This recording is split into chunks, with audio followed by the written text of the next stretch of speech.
নামাজ পড়তে কে বলছে? আল্লাহ। নামাজ পড়তে কে বলছে? মুহাম্মদ সাল্লাল্লাহু আলাইহি সাল্লাম।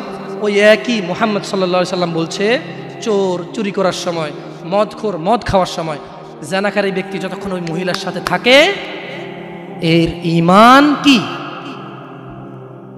বলেন কতদিন বাঁচবেন? কে আছেন বলতে পারেন? আবারও পাইলাম না। আমি ভাবছি এতক্ষণ ওয়াজ শোনার পর একটু সাহস হবে, বলবে যে আমি এতদিন বাঁচবো। তো যে জানা করতে গেলেন তার মানে গ্যারান্টি আছে যে যা জানাটা না করে চলে আসবো, তারপরে মরবো তওবা করে, না? এরকমই তো কিছু নাকি? আল্লাহ আমাদেরকে বুঝার তৌফিক দান করুন। দেখুন দিনী ভাইয়েরা, আল্লাহ সুবহানাহু ওয়া তাআলা বলছে যে নিশ্চয়ই তোমাদের ধন সম্পদ ও তোমাদের ছেলে সন্তান তোমাদের জন্য পরীক্ষা এবং তোমাদের শত্রু।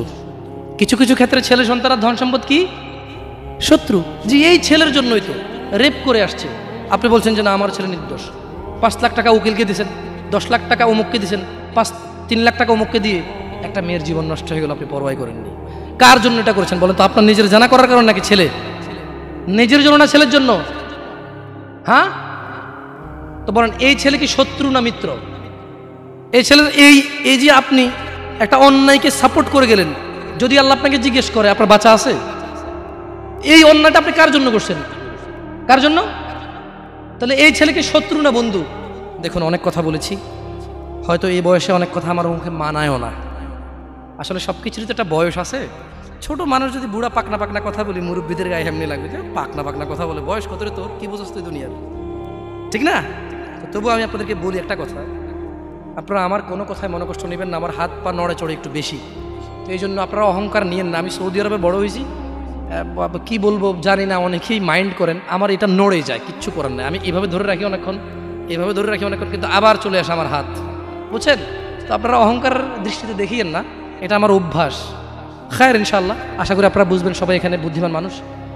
আমি এতক্ষণ থেকে আপনাদেরকে কিছু নসিহত করেছি, আপনাদেরকে বলে রাখি, আপনি শুধু আপনি না, এই পৃথিবীতে যত মানুষ আর জিন আছে সব যদি একসাথে হয়ে ফন্দি করে যুক্তিশলা পরামর্শ করে আল্লাহ দ্রোহিতা, আল্লাহ বিরোধী কাজ করে, আল্লাহর কিছুই যায়?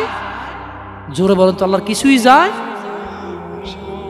এই পুরো পৃথিবীর মানুষ এবং জিন সবাই যদি একসাথে কোনো গুনাহ না করে, শুধুই আল্লাহর অনুগত্য করে, আল্লাহর যেই ক্ষমতা, আল্লাহর যেই মহত্ব, কিছুই বাড়বে, কিছুই বাড়াইতে, কিছুই কমাইতে